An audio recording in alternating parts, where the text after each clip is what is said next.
You're listening to Saucy and Friends in the morning with Miss Hot Sauce, Miss Tony, and Rockstone Tues.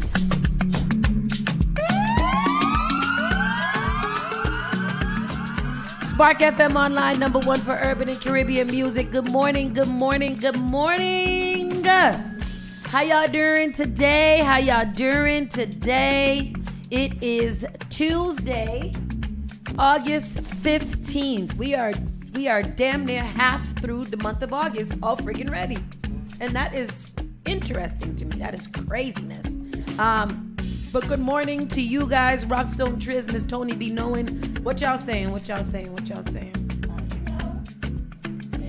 I ain't gonna be the only one in here with any type of energy. Say the words, this is coming out of my mouth. That's what I got to say. Y'all could be all, but when you come in here, you have to get your professionalism on, and you're gonna have to get the energy inside. Cause I don't know what's going on. I'm not gonna be talking to myself. Fix it, Jesus. Fix it. Y'all almost didn't get me. I don't know. I don't know if it's the weather or what. I need a refresher. A refresher. A refresher. You go right down to there, Dunkin' Donuts, and get your refresher and get your life together. All right. Shit. I would like one of those. A refresher? Yeah. I had a really nice one, a mango pineapple refresher. That mango pineapple is really good. It is very good. What you get on the base? A lemonade? No. Because it's lemonade, mango, whatever. And then you can either get lemonade or some other ish that you can get as the energy somehow. I don't know. I just got mango as pineapple. the base. All I had was mango pineapple. That's all you had. It was nice. And then, yes. But I don't even know if I need a nap. Today's weather calls for naps. Today's weather calls for very sleepy times. Very, very sleepy times, and we need to take one down after this. Take it down. Take it down to the water. All right, people. Quick check-in. Tony says she's fine. Tristan, how you doing? I good, you? He's good. I'm good. Let's get into the show then. Let's get into it. You're listening to Saucy and Friends in the morning with Miss Hot Sauce, Miss Tony, and Rockstone Tues. Call Spark FM at 617-272-3387. Call Spark FM at 617-272-3387. Yep. Ba-ba-da-da-da-da. Let's get into it. Let us get into it. I didn't see any news yesterday. I'm sure there was a lot of things that happened, but I didn't hear of anything. There was a shooting last night somewhere that I heard of. I didn't really look either, I guess. I don't know where anything. No, but usually I sit and watch, real news or something like that. I didn't do that last night. What'd you do last night? Last night you didn't even tell. We took the kids down to. We took the kids down to the sprinklers. Yes, we did. They had a good time. Then after supposed to do that the first part of the show. Now we're supposed to do news. I forgot. Ain't nobody want to talk, so I'm just trying to fill in things as I'm trying to get the story up and whatever. So I'm just trying to. That's what I'm over here doing too, is doing other stories. But yes, we did. We went to the sprinklers yesterday with the children. It was really, really cute because they were literally the only two until this tiny little Spanish girl came and gangstered them with her water gun. No. She was like 6 months. She was like 2 years old, and she literally chased those boys around the park with a little water thing all day. Ran all the time, the whole time with them, and it was really, really cute. And then we had dinner at Purple Cactus at CK's request, which was very nice. And I don't know what happened. We didn't get home until 9 o'clock from the sprinklers. That burrito was friggin' amazing. Was it? Holy smokes! I effed that up in McDonald's. Well, I did tear down my little what did I have? A Santa Fe salad. That is a good thing to eat. So good with see, Janet said it's either lemonade or matcha green tea. If you get the green tea, get a hit of sugar. So they do you get a flavor, but even on the menu they tell you lemonade refresher or green tea refresher. Oh, so I think I definitely had the lemonade. Oh, no. You know what? I might have had the green tea. I don't know. Because mine was green. What's matcha? It's another kind of tea type thing. But every time I think of matcha, I think of like matcha powder, but I don't know. Some of these hair places, like, how do you know to trust them? Because these hairs be looking nice. Girl, you got to be very careful because that one time I ordered 3 wigs for $80. I should have known. Well, I mean, I should have known though. 3 wigs for $80.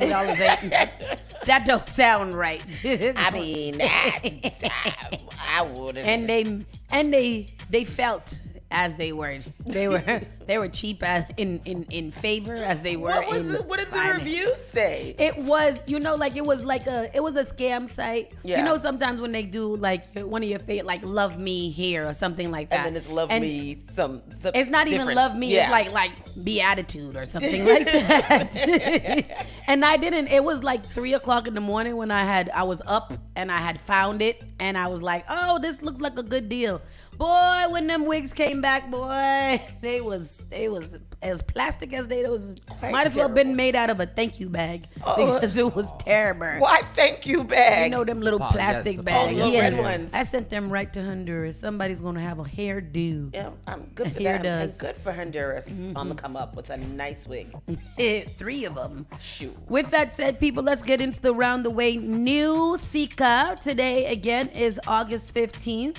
We have a high of 71 degrees only, a high of 71 degrees, 98% precipitation, cloudy with rain ending in the afternoon, high 71 degrees, winds in the east-northeast at 5 to 10 miles per hour, chance of rain 100%, rainfall around a half an inch today. So today's a day to get back in the house as soon as you can.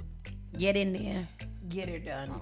I don't have this show. Get her done. I thought it was Yes. good. What to say? You know what? The thing about today, though, is that what time did this rain start? Early. At like 4 in the morning, right? Yeah. Because I was like, what's going on? I didn't out really there? know until I woke up to take a little tinkle, and that was around 6:00 before I got back in my bed. And I was like, oh damn, it's raining. I should just sleep, but I didn't. It's been raining a lot since It's been a early. pretty hella mild. Yeah, August. but then the weekend is supposed to be really, really warm though. This weekend coming up, Sunday is really going to be warm. 89 degrees. Oh, okay. So I might have Beach to. day. Yeah. Beach day if y'all ain't go yet. Or- Zaz Fest. Make sure you go, kiddies. Yep. Kitties is on Saturday. Mm-hmm. But yeah, Sunday is going to be 89 degrees. Kitties Carnival is supposed to be in the high 80s too, I believe. So. No, 79. Oh, 79. Yeah, which is good because ain't nobody want little hot-bodied children around complaining. Miserable and complaining. And walking around. I'm thirsty. Pick me up. I don't want to dance. I want to him drink water and mind my business. You got to wait, little girl. Wait till they get to that part. All right, let's get into the show. No bail for man accused of violent sexual assault in the South End. Remember we were talking about this yesterday. Good. He got the lady from behind. So Amos Sykes of Quincy was arraigned. Did they find him? Oh, okay. Arraigned in Boston Municipal Court Monday morning, days after his arrest on Saturday night when police responded to the area of West Canton and Appleton Street for reports of an assault. According to the Boston Police Department, witnesses had heard the sound of a person screaming and saw Sykes allegedly punching a woman in the head as he sat on top of her. He also told witnesses that he had a gun and threatened to shoot while also trying to remove clothing from the victim. What kind of again, How he do so many things at once? you threatening people to shoot them, you punching her in the head, and you trying to get her clothes off While sitting on top of her. while sitting on top of her. was doing the You a most. terrible person. Awful attack, and that includes the account from that bystander turned hero who jumped in to save this woman. His account that you heard first right here on 7. Her face was bloody as hell. I've never seen nothing like that before. Oh my God. A terrifying sight seared into Sam Holder's memory, Yes, and a scene T-shirt. that he says he just couldn't ignore. There's a lady laying on the ground with her pants down, her panties down. Guy was on top of her. Other people were recording. Recording. I have sisters, mothers. My whole family consists of mostly women. So I just hit him. It was just before 10 o'clock Saturday night when Boston police say Amos Sykes attacked a woman in the South he End. look like? The 35-year-old is accused of grabbing his victim from behind as she walked down Columbus Avenue, taking her to the ground, Looks like a punching penis. her in the head, and trying to take off her clothes. You're charged with assault battery with serious bodily injury, assault to rape, strangulation or suffocation with serious bodily injury. Police tracked Sykes down not far from the scene. During his first court appearance Monday, prosecutors allege Sykes warned witnesses he had a gun and threatened to shoot. He then proceeded to use his fingers and point them to mimic a shooting gesture. I just jumped in. I had no other choice because she was screaming and bloody. And her pants are down like around her ankles. Sam Holder says he didn't think twice, but Suffolk County DA Kevin Hayden gave him the highest of praise, saying in a statement, "This was a nightmarish attack that left the victim bloodied and bruised and would likely have resulted in an even worse outcome if not for the extraordinarily brave intervention of a good Samaritan." Holder just hopes the woman he helped will be okay. She was shocked. She was shocked. She was shocked. Her life will never be the same. She was crying. She was covered in blood. She told the officers that she was walking down Columbus Avenue, West Canton Street, when the defendant came up from behind her. The prosecution stated in the court, he grabbed her and forced her to the ground to proceed to hit her with closed fists to the head and take her pants off. He grabbed her buttocks and then made sexual advances towards her. I have a one thing that he said in there stressed me out. This lady's on the ground with her pants down, screaming with a bloody face, and somebody had a recorder out? He said people were People recording. re-recording? That's what he said. How do you record that? Like, how do you, in your mind, I'm trying to think in a situation, I couldn't be saying, oh, I need to have the evidence that he did this because I'm witnessing him doing this. So what would make me take my phone out, hit the camera button, and then proceed to record someone being attacked with their pants down with And a bloody face? Because people are Why wouldn't I take my trash. phone out and punch him in the head with it, or throw him at it, or hit, or tackle him? You know what's sick is, well, remember we were talking about those that person who was doing a documentary on those women who like get together and watch all these horrific events and like sit there and beat off to it. Oh yeah, Yeah, like that's how sick society Yeah. has become, that these things are like a turn on for people, and everybody wants to go viral. Everybody wants to go viral. That's a great thing to do. Oh wow, let me record this assault because this is cool to people. But I can see, like, you know what? Sometimes, like, to give the benefit of the doubt, I might be able to a fight. If I see a fight between two dudes or two girls or something like that, you know, I would say stop. Or maybe in that case, in a crazy world, I would take out my phone and start recording it, depending on how bad the fight is. Something like this, like an actual blatant sexual attack in public, it doesn't seem like it doesn't. I don't see the natural progression of thought that's Yeah. going through it. I can't figure it out. There's a disconnect with people in general. Yeah. People in society today, it's weird. They're just not. I don't think people are fully there. No. Not at all. They're not. They're absolutely not. You know, I don't know. I don't. It's not ever the first thought in my mind to pull out my camera and record things. I mean, in situations where, you know, like that where I recorded like that car that had flipped over. Those people were already out of the car. We knew that they were safe. Da da da da. But if I like actively saw, you know, like the crash happening or something like that, I don't know if I would instinctively, you know, like these people who catch these.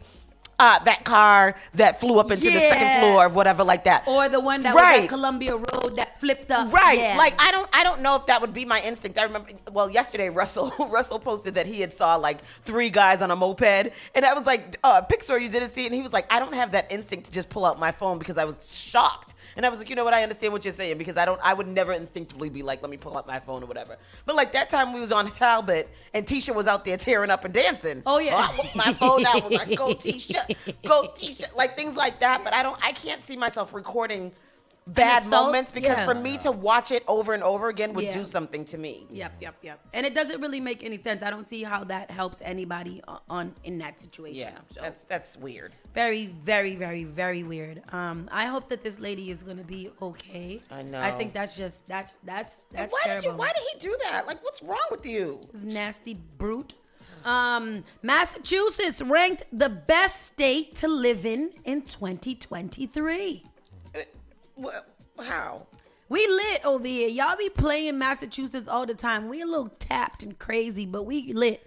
Once again, Massachusetts has been ranked the best state in all of America. The Bay State just edged out New Jersey for the top spot in Wallet Hub's latest ranking. It also was ranked number 1 last year by the personal finance website.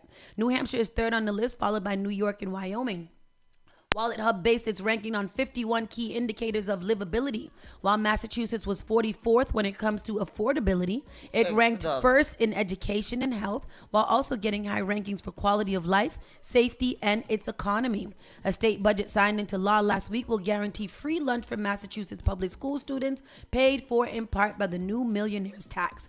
Massachusetts has the highest percentage of insured residents, while New Hampshire has the lowest percentage of residents living in poverty, according to the ranking. Wow, really? Okay, Massachusetts. I when you first said that it was Wallet Hub, I was like, what?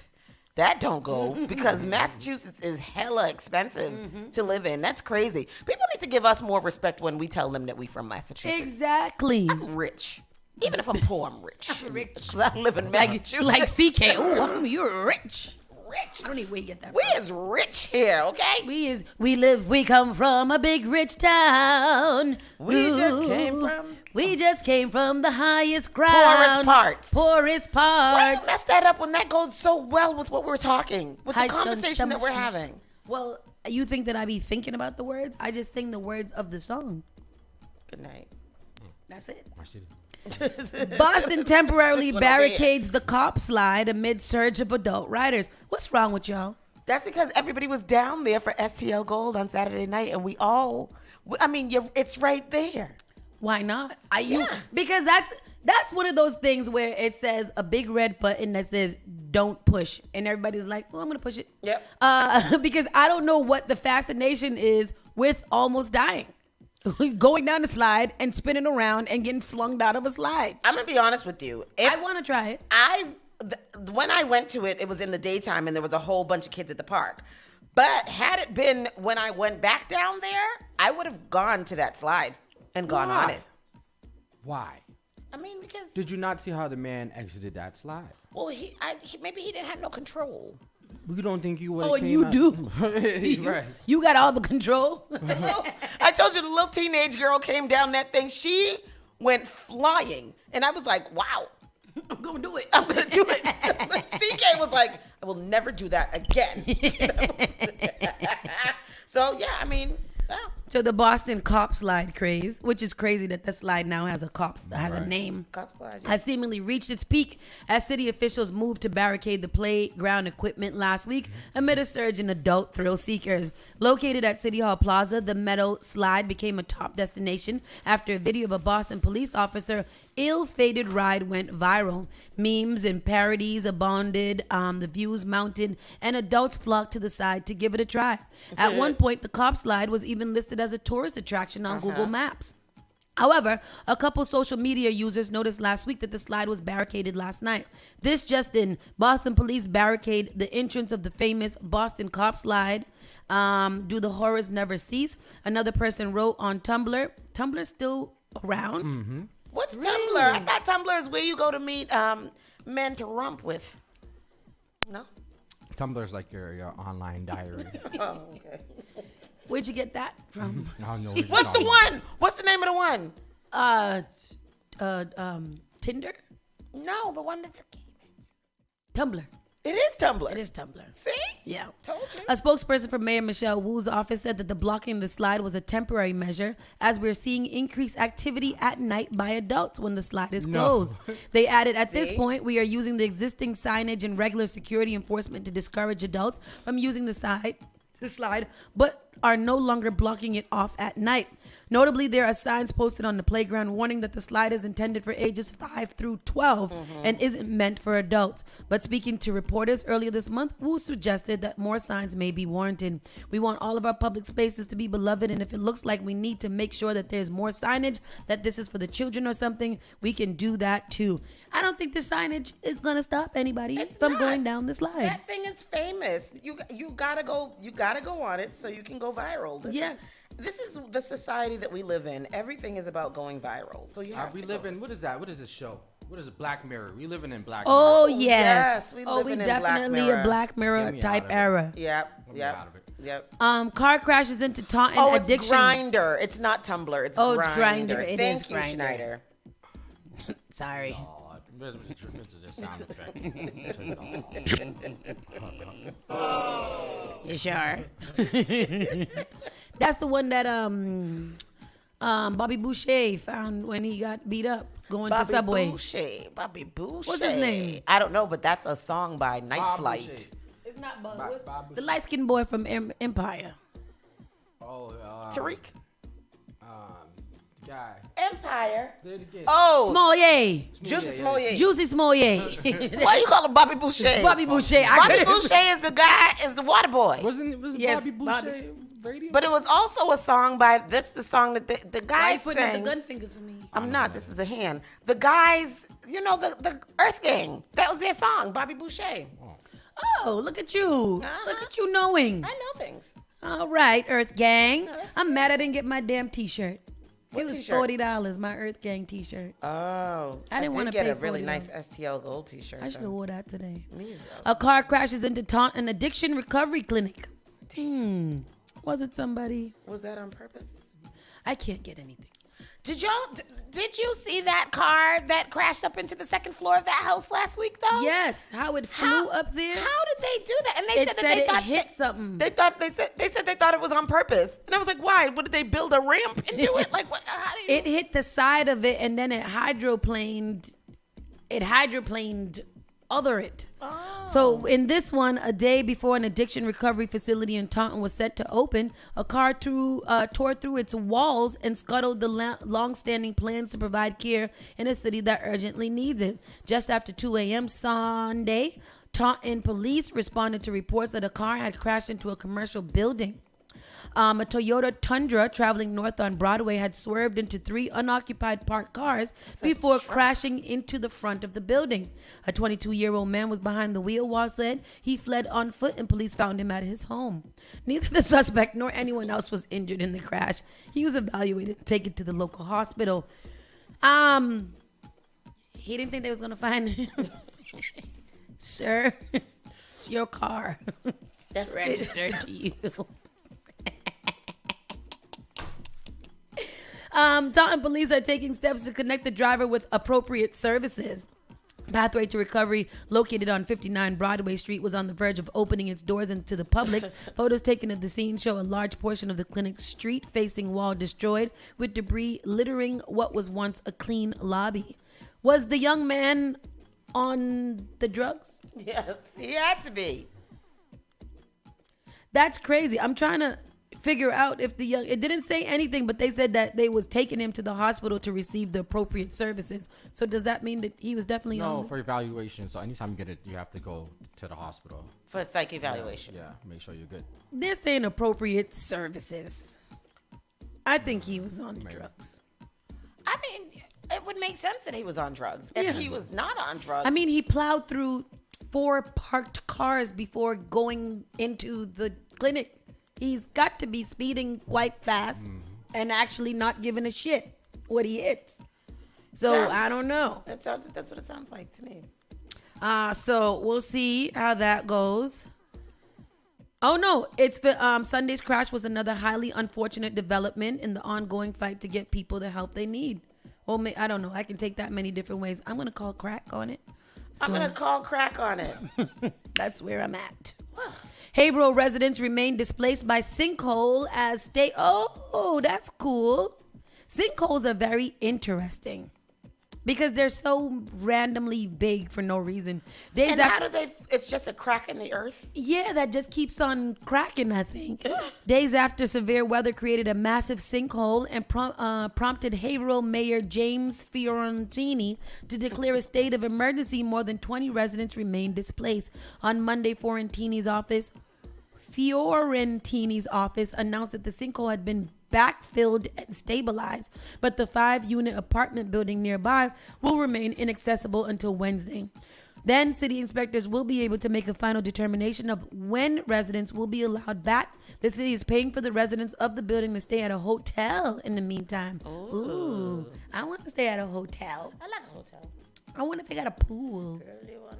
The sinkhole, which was about 20 feet deep and 20 feet wide, opened up near Washington and Ford Streets last week. It ripped open a large old brick sewer pipe and caused more than $1 million worth of damages. Golly. So they don't do maintenance on these pipes, or there's not a list of like maybe this pipe was made so old. in The city's so 1800s. The city is very old. That's why whenever it rains, we flood so badly. But this is in Haverhill. I know, but everywhere is old. Massachusetts is old. That is old. We were the first state that was discovered in the United States. Was it? Because Plymouth Rock didn't land on us.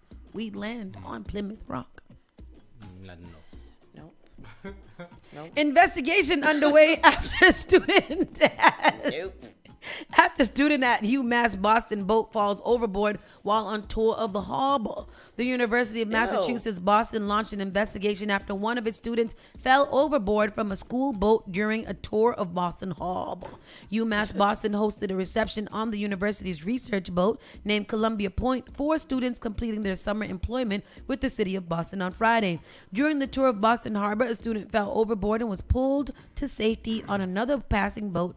UMass Boston Police and University Health Services staff recorded the incident, examining the student for possible injuries and encouraging him to complete a full evaluation at a local hospital because there's doo-doo in the water. They recorded it? Him falling off? Wow. So they can have sufficient research. How did he fall off? He was drunk. He was crack. And he got more crack when he fell into that water. More crap, you mean? Crap. Get it? Somebody said, who said it the other day? I don't know. Somebody said Boston's dating pool looking real Hogan's Pond the other day. Oh, y'all are just disrespectful. And I don't like it. See, it wasn't even me. I didn't even to say it. But that is gross because the Boston Harbor does have a lot of crap inside of it. A man found sitting on a bench at South Bay with a loaded gun while on parole for shooting into a woman's house gets 27 months in prison. Read the whole thing again slow. A man found sitting on a bench at South Bay with a loaded gun in his lap while he's on parole for shooting into a woman's home. He now gets 27 months in prison. Wait. He only got 27 months and Tory Lanez got 10 years?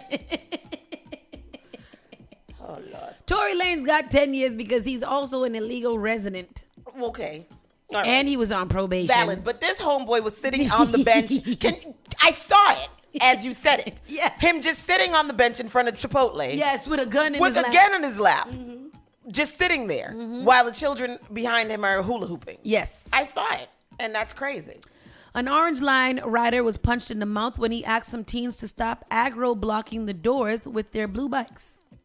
I know who those teens are. And let me tell you why I know who they are. Because I saw them at South Bay. Did you? Them teenagers was on South Bay on blue bikes the other day. Mommy told me about that yesterday, too, because they was out there yesterday. Yep, and I was scared of them because when I was getting out of my car, they were looking at me all crazy. And I was like, I'm afraid of y'all. I was afraid of them on blue bikes, and it was like 12 of them. And nobody says or stops them and tells them to go put the damn bikes back. No, because look, you're going to get punched in your mouth if you say anything to them. Very true. Transit police reported they were looking for a teen. They say punched a man in the mouth on an Orange Line car on downtown Crossing around 9 p.m. on Friday after he asked the kid and his pals to stop threatening other passengers and blocking the train doors with their blue bikes. Yep. You can't even tell the children to leave people alone because they're going to punch you in the mouth. That's why I'm not going to say nothing. I'm going to sit down right in the corner. Y'all go on ahead. I'm going to record them. I'm going to mind my business. Yeah, that's it. So that's crazy.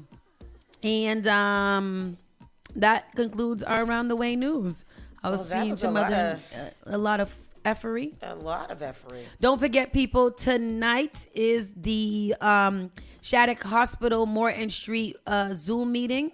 This is to discuss the new building with up to 405 apartments and new beds and clinical services for people with substance abuse issues and homelessness.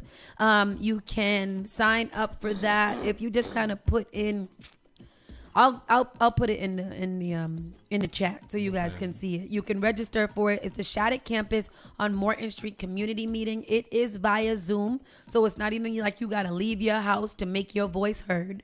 Everything is very easy for you guys to be positive products of society. Be progressive. Yes, exactly. Stop. Take part. Say that you was there. Let people know that you go to these meetings and that you is part of the conversation. God damn it. So we'll put that in the group chat, and then y'all let us know if you're going to make it. We'll see you there. Janet said, bruh, I pulled out my Fonto to roll up. My homie who don't smoke told me that the leaf smell like regular station elevator. Ew. Fonto do stink though. It do smell a little pissy. Yeah, Fonto do stink. Yeah. When you freshly open up that pack, it do have it's a little rank smell. So we're gonna go to a quick commercial break. We'll be right back in a few moments. Keep it locked right here. Spark FM Online, #1 for urban and Caribbean music. Turn it on. Turn it up. This is SparkFMOnline.com.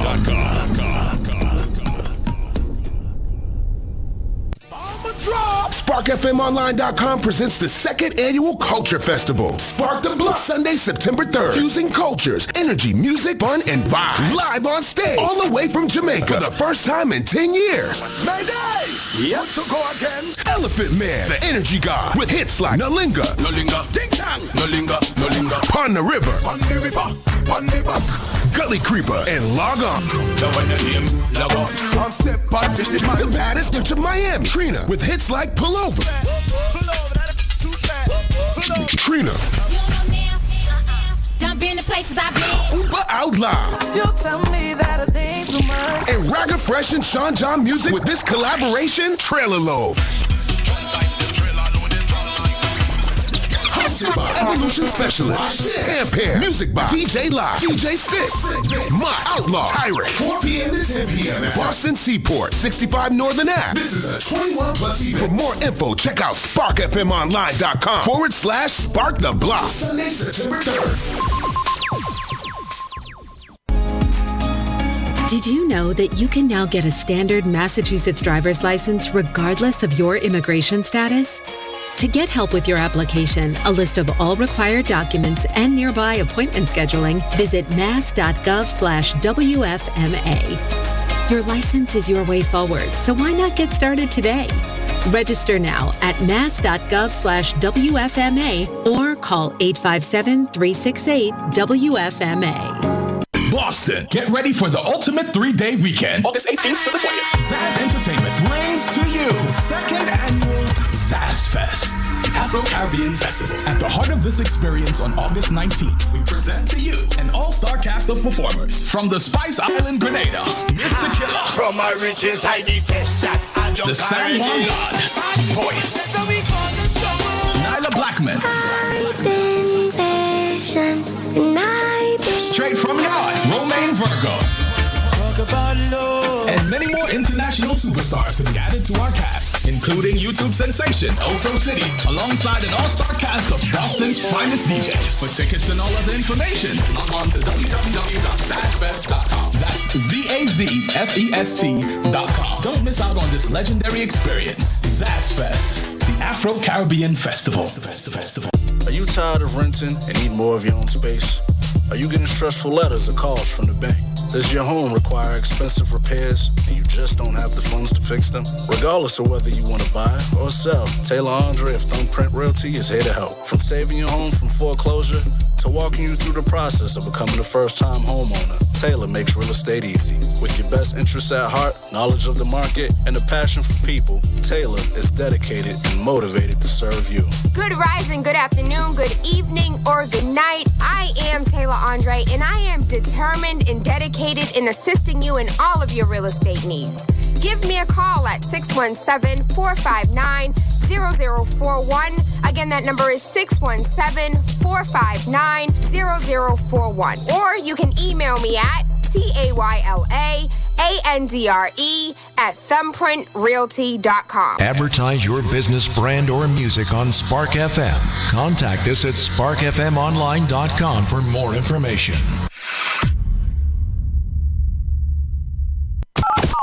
The all-new Spark FM.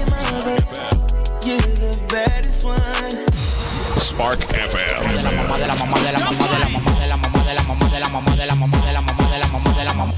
You are now listening to Spark FM.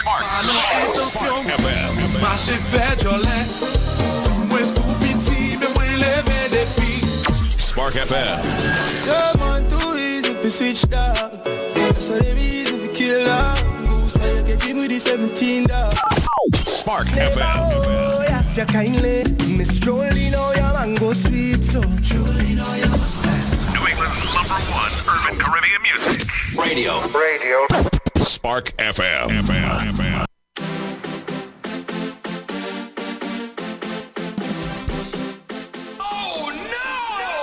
You're listening to Saucy and Friends in the morning with Miss Hot Sauce, Miss Tony, and Rockstone Triz. Good morning again. Welcome back. Spark FM Online, #1 for urban and Caribbean music. Miss Tony B. Knowin, Rockstone Triz, Hot Sizzling Sauce, and sometimes Noah. We are here, and it is time for our national and world news. Miss Tony, what you got for us? And big shout out to Corey Lucy on the check-in. Hi, Corey. Hey, Corey Lucy. Listen, this news here is not any better than the stuff that you were telling us about that was local. Let me just tell you. 6 ex-officers, some of whom called themselves the Goon Squad, plead guilty to charges in torture of 2 black men. Is this is not the same? Oh, this is white men? Yes, white men. Oh. Torturing 2 black men. Oh. First of all, I'm deep into the 2nd season of Sons of Anarchy right now. How are you doing? I'm doing all right. I think it got me a little bit. It got you? You know, they got Gemma, and that reminded me of the story that we were reading about earlier with that guy over there who's doing the bad things. Yep. And then, and then now we have this Goon Squad. Yep. They all look like they could have been in that one of those gangs, either the Nines or the SOA or the Mayans. Yeah. Do you want to be a prospect yet? Yes. No, I do not want to be a prospect. He has to do too much work. Poor little thing. Poor little glass ball. Well, he got a glass ball. 6 former Mississippi law enforcement officers pleaded guilty on Monday to all state charges against them stemming from the torture and abuse this year of 2 black men, one of whom was shot in the mouth. Oh, wow. Here's the clip. Torturing 2 black men. Well, now they are staring down state charges. Prosecutors say the suspects, all of whom are white, called themselves the Goon Squad because of the excessive force that they've used. CNN's Ryan Young, he's following this. He joins us now. Ryan, can you talk us through this next round of charges that these men are facing? And also, you spoke with the victims. Yeah, Kate, this has been heart-wrenching for those victims. They, for quite some time, have been trying to get anyone to listen to them about what they experienced on that night. 2 hours of torture. When you think about having oil spilled on your body, eggs thrown at you while you recall the N-word over and over. For quite some time, these men were trying to get someone to pay attention. Now, look, this is the first time we've actually seen these men in court because that first case was a federal trial. And as you know, you can't get cameras in there. But this is a state court case. In fact, I can see on another monitor, this is pretty much wrapped up. You can see the video there of these men walking into court. They call themselves the Goon Squad, and it was their job to go out and dispense justice the way they wanted to. Wow. In fact, at one point, they even tried to sexually assault these men, and they used their tasers over and over again to see who had the most powerful taser. But listen to the men involved in this case and the horror they had to go through. I crawled here to this spot, and they started beating me here and tasing this me. Old man? You see, blood spots and all. And my blood spots there. I'm embarrassed. Yeah, that was Eddie Parker and Michael Jenkins. When you think about Michael Jenkins, at one point, one of these officers who's admitted to this took out a gun, and they believed they had cleared the gun. They put it in his mouth, and they pulled the trigger. He cleared the gun again and put it back in his mouth and pulled the trigger. At that point, it shot through his tongue and exited his neck. That's why he has trouble talking to this day. He'll be dealing with this for the rest of his life. Now these charges are moving forward. Everyone involved in this case said they've never seen something like this in law enforcement. And you, of course, asked the question, what happened to the sheriff? The sheriff said he had no idea this Goon Squad was operating inside his department. Yeah, right. Stop it. There is so much stunning information contained, the sheer volume. Just think about Jack Smith's indictment. What are you talking about? Are we serious? Where is this? Where is this? I heard about this story a little second ago. Mississippi. The details of this story are absolutely disgusting. I'm trying to find their abuse and the shooting unfold. So they said that they tried to sexually assault one of them at one point. They shot one of them through the tongue, and it came out of his neck. What are you talking about? And they've pleaded guilty to all of these things. What is the plea deal that they possibly could have get that made them plead guilty to these things? What? I don't understand. They said over the next 2 hours, the two men were subjected to grueling violence at the hands of the white officers. They were repeatedly tased and called racial slurs, and the officers poured milk, alcohol, and chocolate syrup in their mouths. Elwood threw eggs at the men, and Deadman poured grease on Parker's head, according to the document. Eventually, Elwood removed a bullet from his gun, forced Jenkins onto his knees, and put the gun into his mouth. The document stated, Elwood fired the gun, which did not discharge, then racked the slide, but the gun back in Jenkins' mouth, and that's when it went through his tongue. According to the charging documents, the officers devised a cover story and discussed planting a gun Middleton had in his patrol car on Jenkins. Instead, Elwood planted a BB gun, and the officers disregarded one shell casing. The document stated Hartfield threw the men's soiled clothes in the woods and took the hard drive from the home surveillance system before throwing it into the creek. Rankins County Sheriff Bailey announced in June deputies had been fired, though he did not say how many or their names. This is disgusting. Let's see where we can go. First of all, we want to thank you, Dr. Richie, because you reported this case. You believed in this case. You stood up for the cause of police brutality when people doubted us. And now that our vindication has come upon the plea guilty of these 6 criminal white deputies that abused our clients and abused our black brothers. And so in this hour, I want to say that this is a good hour for us as black men and in this hour, because we are standing up and we are getting some justice in this hour.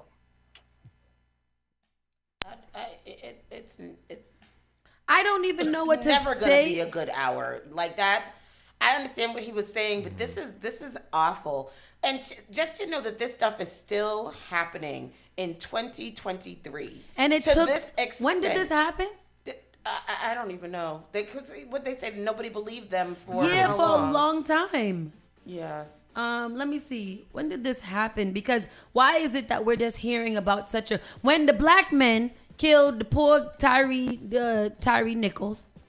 When they attacked Tyree Nichols, that was the first thing splattered on every news channel, all of their faces, all of their names, their birthdays, how old they was, and they signed. Yep. These men were able to torture these 2 black men for 2 hours, and it doesn't even pick up any pace until later. It looks like it happened either at the beginning of August or at the end of July. That's disgusting. That's horrible. Yeah, this is really, really bad. They said that the officers have admitted to their guilt. One of them says that he is sorry for what he did and the part that he took in it. He's willing to face whatever. Yeah, it's hogwash. Yeah, they knew what they were doing. They did exactly what they wanted to do. Yeah, and I'm sure this. Y'all just thought y'all were untouchable. There's going to be more cases coming out. Because look at them. Those are some big old burly ass white men too. Like literally the 6 of y'all with guns in these 2 men's house just torturing, throwing eggs and syrup at. Like what part of your job was that? And they need to fire the captain for that department too, because he knew it was talking about. I didn't know that this was operating. Yes, the hell you did, damn dude. It was on January 24th. Oh, see, I knew it was it was a long time ago before anybody even paid attention to these men. That's January crazy. 24th. That is horrible. Nasty. I never. It's just coming out now. Yeah. I know, because I never heard of that. 2 Nigerian men accused of running a global sextortion ring. What? Linked to teen suicide have been extradited to the U.S. They brought them to the U.S. Alleged members of a global sextortion operation that targeted more than 100 victims and led to the death of a 17-year-old boy were extradited to the United States on Sunday to face federal criminal charges. Samuel Agushi, 22, and Samson the Agushi, news sucks. 20 years old. 22 and 20. Both of Lagos, Nigeria were arrested following a joint investigation by the FBI and Nigeria's Economic and Financial Crimes Commission and are now in federal court in Michigan, custody in Michigan. Both men were indicted in May by a federal grand jury on charges including conspiracy to sexually exploit minors and conspiracy to distribute child pornography. Nice. Samuel Agoshi also faces a more serious charge of sexual exploitation and attempted sexual exploitation of a minor resulting in death, which carries a maximum penalty of life in prison. The charge stems from an alleged online encounter that investigators say resulted in the death of 17-year-old Jordan DeMay, who died by suicide after falling victim to a sextortion scam. Authorities say the extradition of a third man, Ezekiel Ejehem Robert, is pending. The news is attempting to locate attorney information for the defendants. The FBI describes sextortion, as an online scheme in which a perpetrator, using a false identity, solicits an explicit photo from an unsuspecting individual and then threatens to publicly release the image unless the victim provides payment. It commonly starts with young people believe that they are communicating with someone their own age who is interested in a relationship or with someone who is offering something of value. What is this, How to Catch a Predator? Exactly. This is exactly that. Okay. The Bureau has received thousands of sextortion reports of minors last year, representing an exponential increase, and was aware of more than a dozen suicides associated with these scams. Wow. That's crazy. Y'all got to stop. You guys got to pray, and y'all got to repent, because he's coming soon. Sending because naked this is pictures of crazy. yourself to people. Who, me? Well, yes, you. Yes. Yes, children. That's why if your child got a phone, I don't believe in privacy in that until you 18. As long as I'm paying all of your basic home bills, I got to see your, okay, fine, I won't check your phone at 17. But by 15, I'm still checking your phone because I don't want you out there showing your little your little supple body to all of these little nasty boys and or grown men who want to sex traffic you. That's crazy. And this is a 20 and 22-year-old. But why didn't let them just go to jail over there in Africa? What did they extradite them for? Send them over there. Yeah, let them be over there and do it and do what they do in the jails over there. These people are awful. What is today's date? Today's the 15th. All right, this news story. Uncle Grandpa just sent me this story that I have to put in here since we're going along these kind of lines today. It's there now. Here you go. Kenosha police to investigate after forceful arrest of wrongfully suspected father holding his baby. Did y'all see this? No. Go, lady. A restaurant manager says the incident left employees upset and traumatized. So police in Kenosha, Wisconsin say they've launched an internal investigation into the forceful arrest of a man wrongfully suspected of fleeing a crash. The incident was caught on cell phone video inside an Applebee's restaurant. According to criminal complaint filed against the man for resisting arrest and disorderly conduct, a copy of which was obtained by the news station, Kenosha police officers were responding to reports of a rollover crash nearby where multiple people fled the scene. The officer was looking for an African-American male and an African-American female with a baby who had run towards Cole or Menards, the complaint says. The woman was described as wearing a red shirt with a bun on top of her head. Jennifer Harris, the manager at a nearby Applebee's. Go ahead. Oh, sorry. Because I want to see it too. Mistaken identity. ABC's Morgan Norwood joins us with more details. Morgan, good morning. Well, good morning. Witnesses say Jermel English was headed to the bathroom to change his baby's diaper when police wrestled him to the ground with his wailing child in his arms. By the way, the problem is, though, cops had the wrong guy. She's still facing charges. Why? Get the baby, get the baby, get the baby, get the baby!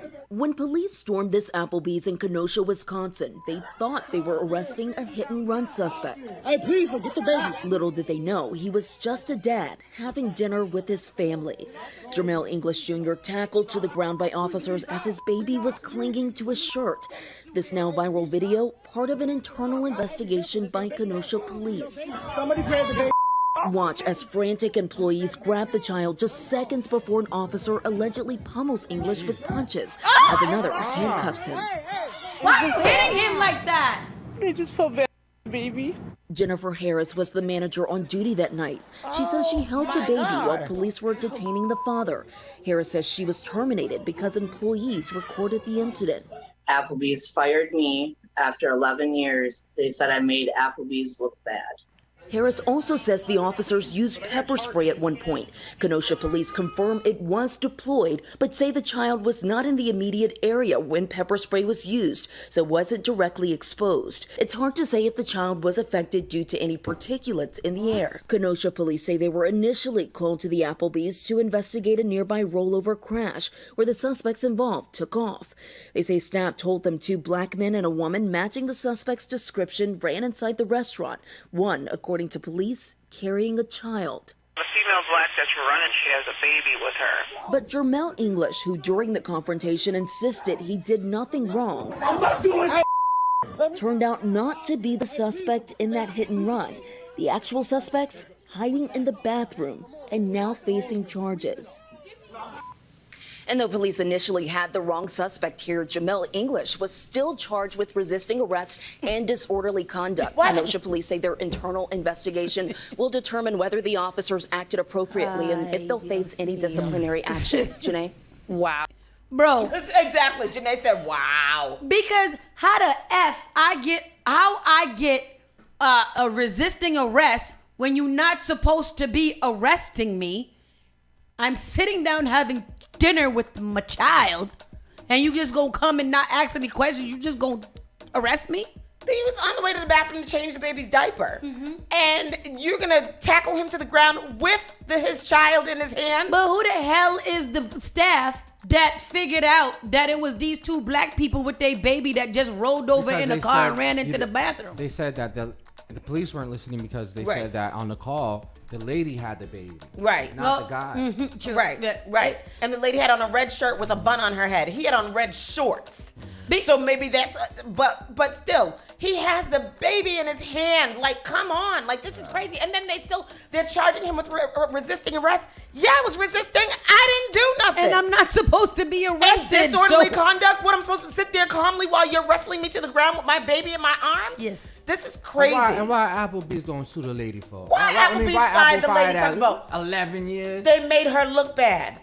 No. She made Applebee's look bad. They need to sue the police. Oh, and she needs to sue Applebee's. Listen, everybody needs to be sued. That couple that was sitting in there, they need to sue on behalf of themselves and behalf of the baby. Yep. Everybody must go down. But that's not the only effery. I just put it in your Facebook. So there was another case of missing identity. This time the police arrested and handcuffed a 12-year-old boy. Oh. Lansing Police, Michigan, police handcuffed the 12-year-old boy while he was taking out the trash. Yes. Police said that he matched the description of a suspect car thief in the area. They said that the thief was wearing green shorts and a white shirt. Yep. They happened to be driving, looking for that. They saw the little boy taking out his trash with the same thing on, and they definitely put handcuffs on that 12-year-old baby. And until they realized that they had caught the man somewhere else. Which is insane to me. I have a 12-year-old or almost 12-year-old, and I can't imagine him going to take the trash out and somebody putting handcuffs on him because he was taking the trash out. Right here, I just put in the 12-year-old spoke out. Oh, he did? Yeah. It's good. I just popped that in his there. father was involved in it and was just like, you know what? That's crazy that, like that. Like, I can understand they are on the same clothes, but one is definitely a child. Yeah. One is definitely a children. So I'm not sure what the mistaken identity was. Can we pull up that? Okay, sorry. Eyes are working. Sorry, we moving fast over here. We snoozing. The 12-year-old, so the 12-year-old speaks out about traumatic wrongful detention by Lansing police. Police apologize for what they say was a case of mistaken identity. Together, Disney thrills us like. Now to an ABC Oh, okay. News exclusive. the 12-year-old handcuffed by police while he was taking out the trash. Police said with a case of mistaken identity. DeMarco Morgan is here with that. Good morning, DeMarco. Michael, good morning to you. The father says what happened to his son should have never happened, telling us the 12-year-old boy is a student in school who wants to later become an engineer. The father going on to say the situation could have ended badly had his son panicked and took off running. True. Exactly. When it happened, I was really shocked and frightened about the situation and how it happened. This morning, 12-year-old Tayshawn Bernard speaking out for the first time after being handcuffed and detained by Lansing, Michigan police while taking out the trash in what authorities are calling a case of mistaken identity. And right now, I'm feeling just the same way, just really shocked how this could have came to this circumstance. Oh. Okay, words. What's going on? A kid bringing out his trash to be dumped. Cell phone video of the incident seen by millions, sparking outrage and a demand for answers. I was so mad I didn't want to hear anything. His father, Michael Bernard, horrified and disgusted. In this time and era in America, I am scared for anything to happen to my son. Michael says it all started when he asked his son to take the trash out to the dumpster at their apartment complex last Thursday. He was taking out his trash, yo.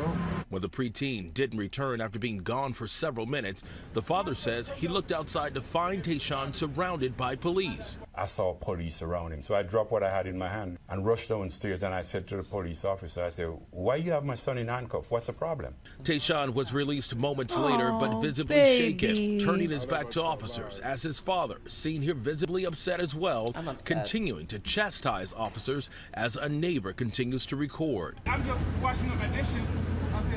Can you take the garbage? I'm just washing my dishes. You get what I'm saying? That's a trauma.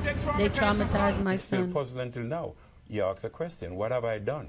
The Lansing Police Department posting on Facebook, our officers was pursuing a suspect in a string of Kia thefts wearing neon shorts and a white shirt. A different officer was in the area and saw Tayshawn wearing a very similar outfit and put cuffs on him. Attorneys for the boy say Tayshawn did not have on a white shirt. The shirt that he was wearing was a light gray or a light bluish color shirt. There's no mistaking if you see that shirt. The department continuing, our hope is we can put this unfortunate case of wrong place, wrong time behind we can't us take and it. continue to represent the community that we serve. Y'all could put it behind y'all, but he can't put it behind him, and that's what the problem is. Y'all just want to skip over it like, oh, it was a mistake. That's somebody's damn kid. Yeah. That's what LaWanda just said. She said, I'm horrified. I have a 12-year-old that is 5'10". And I don't let him go anywhere in fear of this kind of stuff. He's tall, LaWanda. Why he's so big? What the hell is wrong? Wow. 5'10". Did you guys hear? Jesus. This is kind of reminds me of another unfortunate story. But did you guys hear about the there was a young man that was a young man and his sister, and they were basically a young man and his sister. They went to their friend's pool, and a white lady confronted them, spilled their soda on them. Oh yeah, put in the threw the orange soda on them. Yeah. So Mike Nice just asked us if we on knew the children. about that. She told them that they shouldn't be swimming in that pool, and punched the little boy and then threw orange soda on him. Let me see if I can find it. Yeah. She's in the hospital? No, hospital. She should be, huh? I thought that's what y'all was going to end the story with. She's in the hospital because it was of course recorded, and that's crazy. Dee Dee said there's another story too. Same thing in Texas. The police didn't know the state abbreviation for Arizona for Arkansas and Arizona had the whole black family in cuffs, and they were in Texas for an AAU game, and they let them go saying that they were sorry. What is the sorry? What is the sorry? That's like CK telling me he's sorry all the time. CK, you don't know what the meaning of sorry is. Stop telling me sorry. Yeah. Well, here it is. I got it right here. Well, yeah, man, this is in other news. This is the weird kind of news we're doing today. It's the theme for today. We bringing light to situations. Yeah. Terrible. So my son ain't gonna take out no orange soda poured on the black child, caught on camera. We're unable to show the visual of this. We can show you the screenshot. Here it is. Full mass. A white female manager of an apartment complex in Greensboro, North Carolina, allegedly attacked a young black child while he was at the pool. 11-year-old Jace was simply exiting at the pool at the Sedgefield Garden Apartments when 62-year-old Kimberly Jennings, 62, right there, decided to pour soda, orange soda, on his face, and then proceeded to hit him twice in the face. It's on the video. Once again, because this is a minor, we're unable to show the moving video. Argument over the child or children being allowed at the pool, unaccompanied by their parents, is what led up to the assault captured on camera. Jace Lyric. She said not to come back this time. The other time, she never said not to come back. So that's why we kept going, because it's summer and it's hot. It's a pool. Let's put up Jace. Jace wasn't the only victim. I don't even want He to claims know before this. the manager assaulted him, she pulled his sister's hair and So, hit her He in confronted an her. effort to get them to leave. Now let's put up the manager again. Yeah, so he confronted her. Jace confronted her about, why were you, talking to my sister like that, and that's how she proceeded to talk to the young man after that. Yep. Yeah. And what y'all telling me right now is that she is not in the hospital because nobody went there and whooped her ass, is what you're saying to me. Or maybe came later in the story that we cut it off. I mean, you should see the video. The video is like wild. I mean, Yeah, she had the can. And yeah. she's like pushing it, like Yeah, like she was abusing this baby, and yeah. That's somebody's child. Somebody's child. See, Somebody's because the 12-year-old child. Lord knows what he could do and how people would act in situations as such. It couldn't be me. Because I would literally be in the jailhouse. My child be in the foster care or something like that. And or the sister, this daddy, or the grandmother, or Tony or something. Because I would have to sit this one out for a little while because somebody got to get mollied whopped. Mollied whopped. She would have to get waterboarded with an orange soda. I just, the thing is, it's like you want to keep your kids as safe as you can, right? But you don't want to stifle them and have them to be afraid of the world. But what are you gonna do? What do you do? And then the truth is, you can't keep them in the house. They'll bust into your house in the middle of the night and shoot you, kill you while you're sleeping in your bed. So what do you do? What do you do? Now I understand why, like, there's parents that never let their kids stay out and stuff And like there's that. That'd be me. That'd be me. And there's a lot of people in this world who do not want to have kids because of what is happening in this world. And they were like, it would not be right for me to bring a child into this world. So many people. Man, I just don't even know. And don't even know. Not only that, like we said in the beginning of the show, this is right now is such a weird time. The next story we have is just as weird. A mob of criminals stole more than $300,000 worth of merchandise at Los Angeles Mall. Yeah, we saw that yesterday. A flash mob. We did that. We did that one yesterday. That was crazy because them people was in there mobbing, but they played like a flash mob. Like, let's go in. What if they did a dance before they robbed this place? But this is also coming to social media because El Punto is like the same kind of thing. These are people that they're utilizing the social media. That's what Danielle to get a big crowd of people. The kid in New York did the same thing. Yes. Like, That's what she said yesterday. She was like, it must be a Snapchat that they all because you had shown us the Snapchat earlier, so I can't imagine sitting down on an email and be like, hey, here's where we're gonna go. No, Snapchat, this is the address. Snapchat, everybody meet us there at 5 o'clock. And then on Snapchat, it disappears. Yep. So There's that's no real the best evidence. way to do it. So anyhow, that was that. A driverless car stalls in San Francisco, causing a brief traffic jam. Where was the driver? He's like, F this bull doo-doo. I'm not staying here. Driverless car. Where did you go? Or is it a Tesla? Well, like, what happened? What is this? So San Francisco residents were caught off guard this weekend after Cruise self-driving cars caused a traffic jam, according to social media posts. The obstruction came a few days after California regulators approved robo-taxi companies to operate their driverless cars 24/7 throughout the city. Let me tell you something. That's some shit I don't believe in. I'm not getting no car with no driver. No, what is the name of this driver? Find one and place him down in the street. He don't got to touch the wheel, but it got to be somebody in the front there. You know what I'm tired of too? This line right here. Videos posted on X, formerly known as Twitter. Now we gonna have to come on now. I don't Come know, on, this but is not Prince. I don't know about y'all, but the X has gotten a whole lot more litter since it turned into X. It's litter because it's X-rated. Oh, really? Send me the link. Let me for sure research. Elon Musk believe in free speech and free titties and things. Oh my God. So the videos posted on X show at least 10 cruise vehicles not moving with their hazard lights blinking in the city's North Beach neighborhood near where the Outside Lands Music Festival was happening. One account said the incident was a complete meltdown. Witnesses told the news that the driverless cars were blocking intersections Friday evening for about 15 minutes, causing concern that driverless cars could impede emergency vehicles from accessing the area. Driverless cars is some BS, and I don't think it's okay.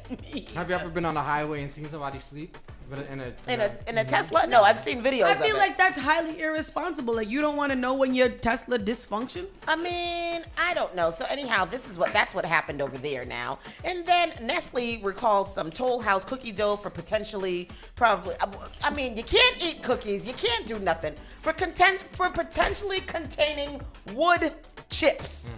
Excuse me? What? 2 batches of chocolate chip cookie dough break and bake bars are being recalled for potentially having wood chips in them.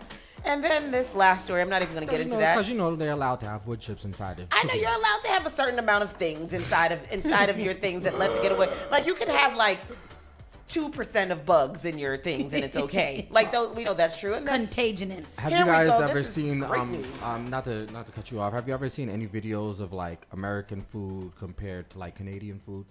No. Yes. American processed food compared to Canadian processed food? No. Is ours better or worse? Ours is like, so like if you look at ketchup. Yeah. Canada ketchup. Heinz. 5 ingredients. Yep. That's what they know for. Yep.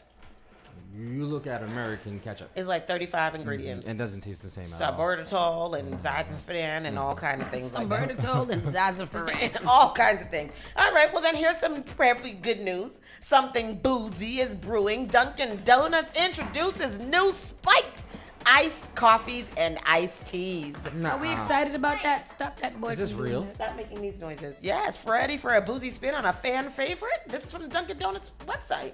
On a fan favorite drink, Dunkin' drinks today. Dunkin' announced its new Dunkin' Spiced Iced Coffees and Iced Teas, marking further expansion into the ready-to-drink alcohol beverage market. Starting in late August, Dunkin' Spiked will be available in grocery and package stores across 12 states, promising year-round enjoyment, day or night. They've got some flavors here. What do they have? Caramel iced coffee, original iced coffee, mocha iced coffee. You're pumpkin spicer, right? And yes, I am very much a pumpkin spicer, and vanilla iced coffee.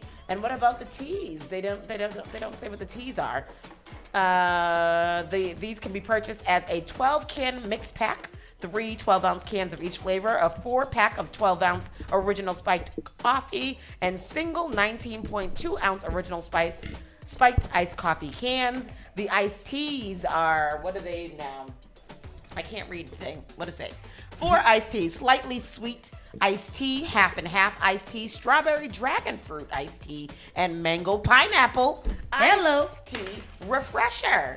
Also made with green tea with a tropical fruit flavor twist. That's very nice. I will try those teas. I will try them. Dunkin' spiked iced teas. Very, very nice. I'm excited about that. They're going to be available in Connecticut, Delaware, Florida, Maine, Massachusetts, New Hampshire, New York, New Jersey, Pennsylvania, Rhode Island, Texas, and Vermont. For more information, visit dunkinspike.com. And last but not least, yes, Donald Trump. Donald Trump. Yes. I don't have that. But he has been indicted, 4th indictment. Another one. Absolutely. And another one. Donald Trump might as well be DJ Khaled and be like another one. So he has been indicted for a 4th time. This is for the Georgia election. And I believe, I know that 3 of his judges are black. Ah. I know 2 of them are black women. I don't know what the third. So he's indicted in different states. So he's being indicted by The federal, he has a federal indictment, and then he's being indicted for. This is crazy. We have to actually Google this man. And so all of these indictments still don't take him out of the running for president. No. And then the other one is for the paying off the porn star. Right.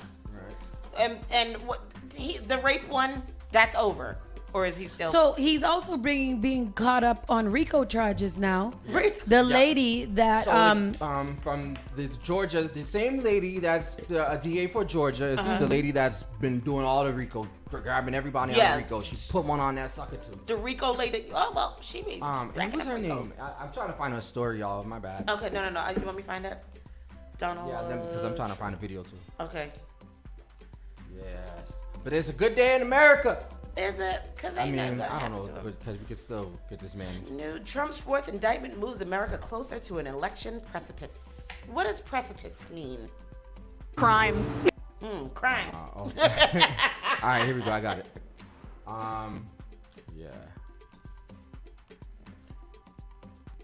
Oh yeah. That statement or quote in and of itself is not necessarily damning. CNN asked voters in the Atlanta suburb of Alpharetta to listen to a short clip of a call President Donald Trump had with Georgia's Republican Secretary of State, Brad Raffensperger. That January 2021 call kicked off the local district attorney's investigation. That's not the video I want. Well, it says Trump and 18 allies are charged in Georgia election meddling as former president faces his fourth criminal case. So, I know that there's nothing in the Constitution or anything like that says that he can't run for president after whatever. But we don't just want to make a common sense call at this point and just say that he has been rejected by the United States of America. Yeah, like the Commission of America to run for president. Like, we can't even just make up a rule at this time and say with these listing of criminal activities, he is no longer eligible at all to run. This one is a 100-page indictment. Just talking about Trump and his defense team. Look, in this case, they have audio recordings of that phone call that Sarah talked about, where he is asking Brad Raffensperger to find the extra votes. They have this other evidence. What kind of legal challenges do you see playing out for his defense team should he be indicted and go forward with this case? You must remember, Jessica, with a conspiracy, that all of the conspirators are guilty for the acts of each other. So I think she's going to bring a very big case. Yes. Maybe maybe a dozen, if not as many as 20 different defendants will be involved in this conspiracy. She's got cooperation from some of the fake electors. She has cooperation. Miss Fannie Willis, that's her name. So conspirators. So this is a big case. And I think it's where the defense is going to go is first trying to find a jury that they'll find some sympathy with, that'll hang at least somebody will not agree to find beyond a reasonable doubt. That's where it'll start. It's going to take a long time to put a jury together. And what I like is that between the judges and these lawyers, man, I think they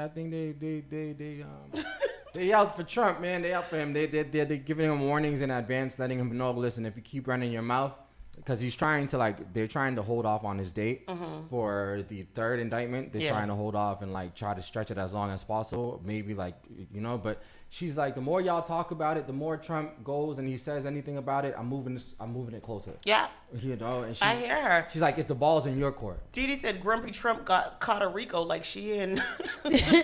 How does he? In his head still though, he's like, this is all like a conspiracy to keep me from being president because he knows that he'll win. So this is all just made up. He doesn't feel like he done anything at all wrong. But you can't say this anymore, because if he continues to so that what she said specifically is she will not. This is not Fannie Willis. This is the judge from the third case, and she says, I'm not going to allow you to have my court look like a carnival.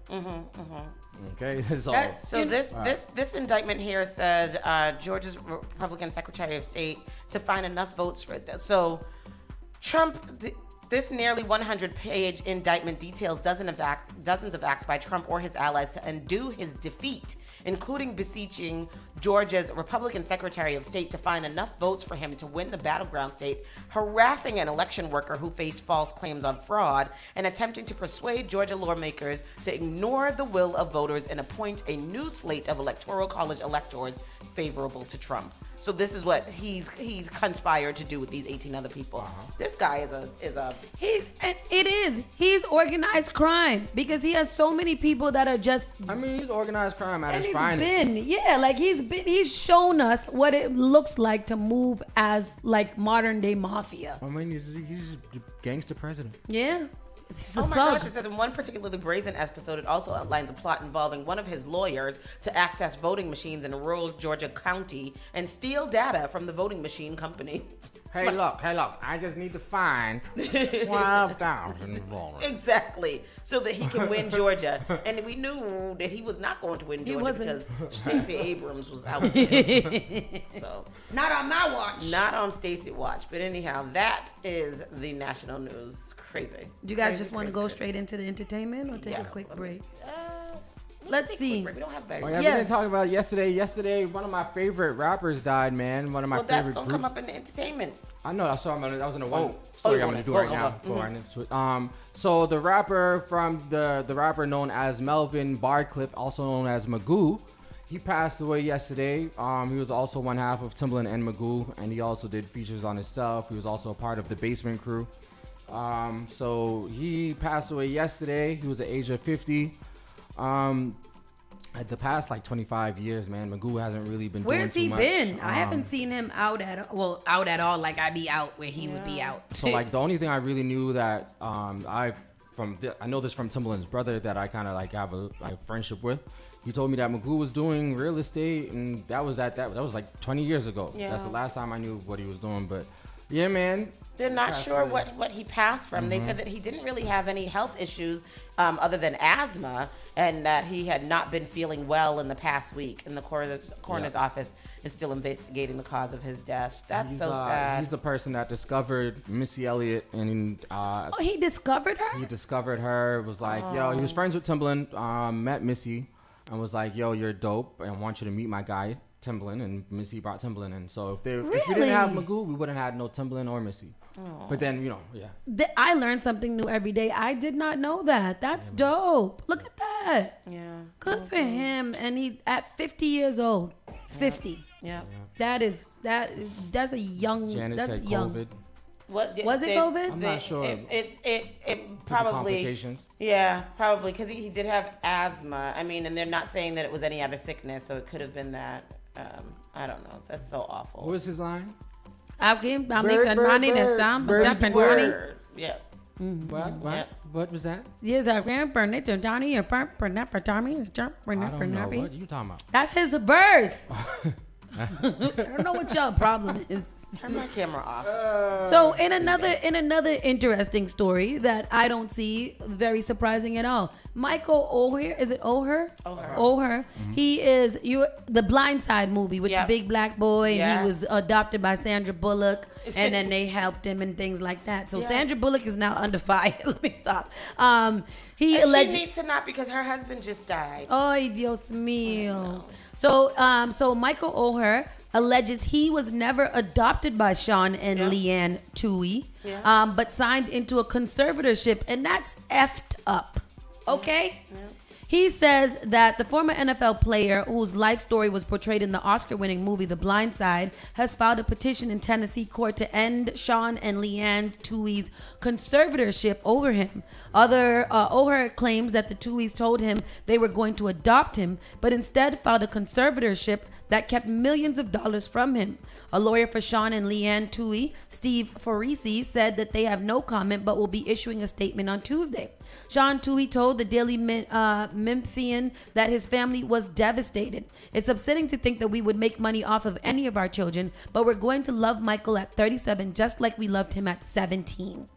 Others petitioned to the court asking for an order for the Tues to show cause for failure to meet their requirement duties to provide regular accountings for or to act in the best interest of the ward Michael J. Oher. O'Hare became a ward of the state of Tennessee just before he turned 11 in 1996, and soon after began living on the streets. A friend's father helped him get into school, where he started playing football. He had to take buses and walk over an hour to school, according to the petition. During the summer after his junior year, O'Hare started staying with Sean and Leanne Tues occasionally.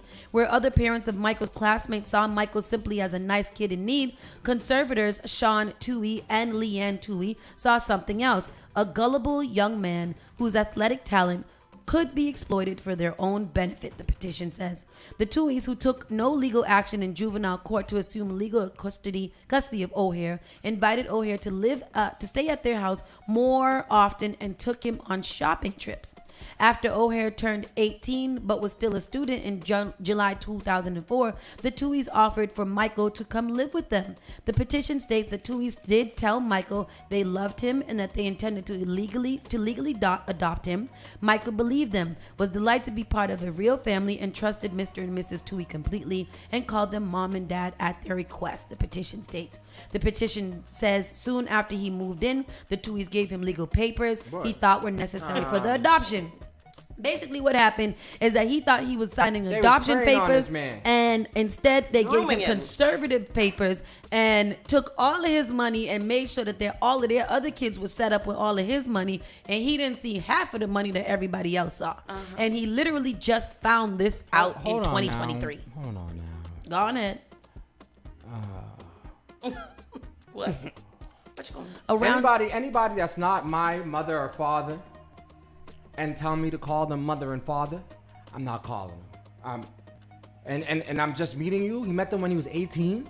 This was after he started living with them, though. He was living with them a little bit. He didn't have no family, Tristan. He ain't had nobody. All right. So he just, all his life, he just wanted to be a part of a family.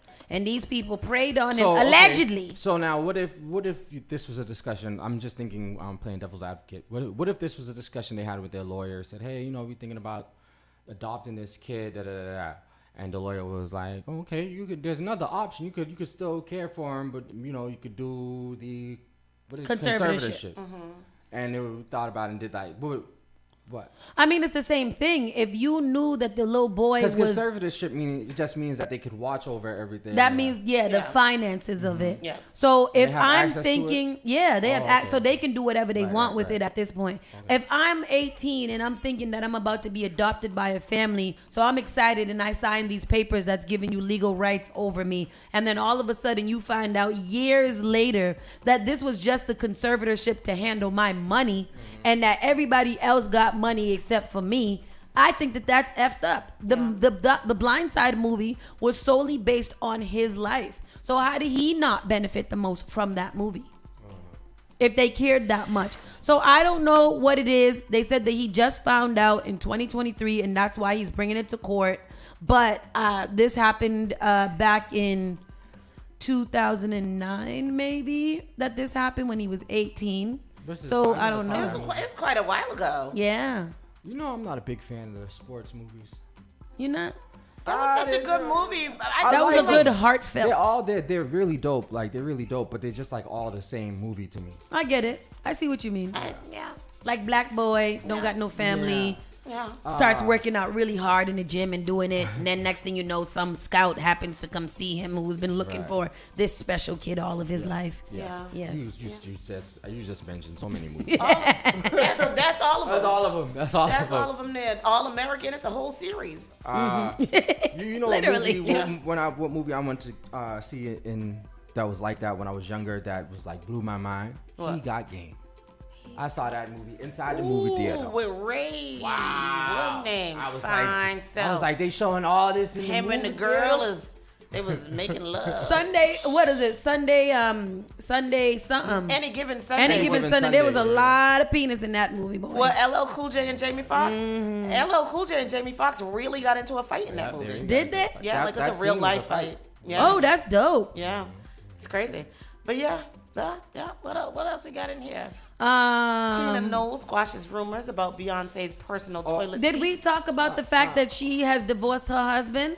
Yes, we did. Who is this? Tina Knowles. Who's that?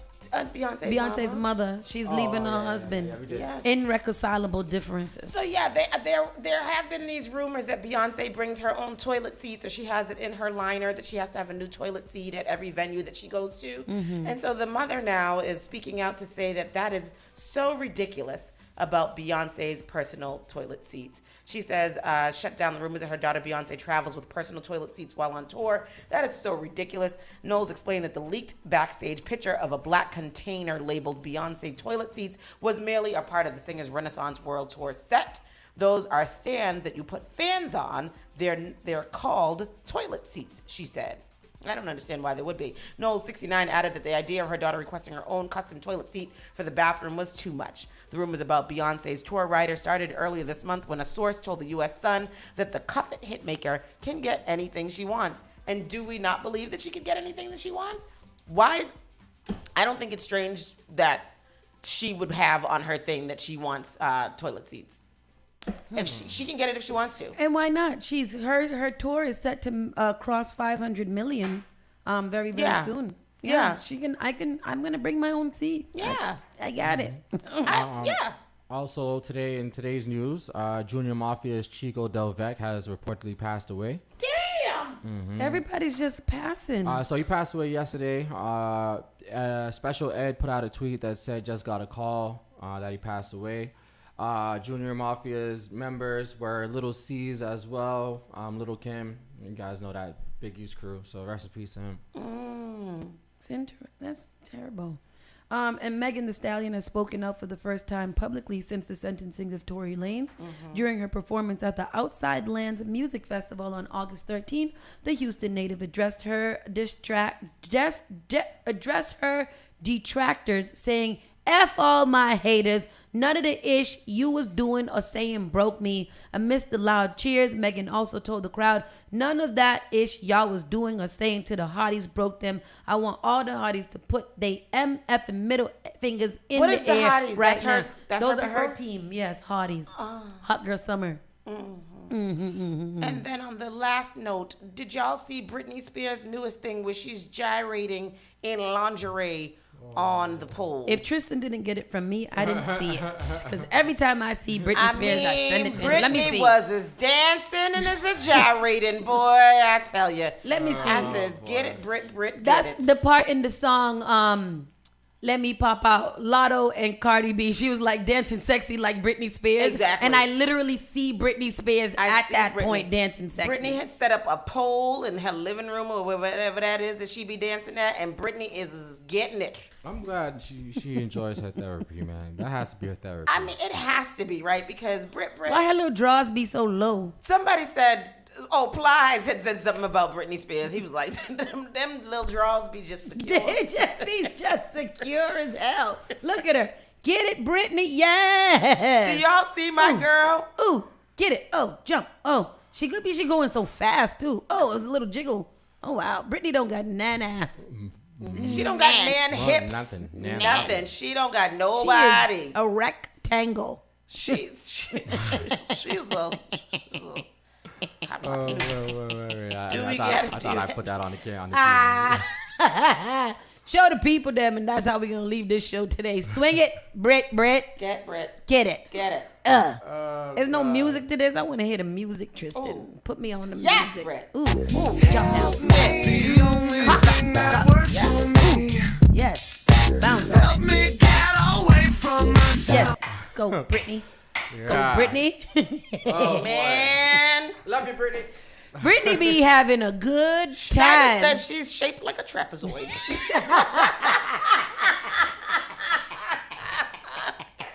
Damn. And on that note, y'all have a nice day. 'Cause y'all ain't shit. Kitty's Carnival, Zaz Fest, Spark the Block, all things that you guys need to be at in the next coming weeks. The 19th, we're starting off at Kitty's Carnival in Playstead, and we're ending up at Zaz Fest over at the Seaport. And then obviously you guys know on September 3rd, we're back at the Seaport for Spark the Block. Get your tickets, get your tickets, get your tickets. You can find everything on our social media pages. We out of here, people. Bye-bye. The all-new Spark FM. Log on to Spark FM online. Yamba Market. Visit the first black-owned dispensary in Cambridge. Yamba Market's mission is to participate authentically in building a socially restorative adult cannabis market in Massachusetts and beyond. Their commitment to the Yamba family is to provide an inclusive and exemplary experience focused on a broad selection of unique strains, quality products, and customer journey. Open from 11 a.m. to 11 p.m. every day. 580 Mass Avenue,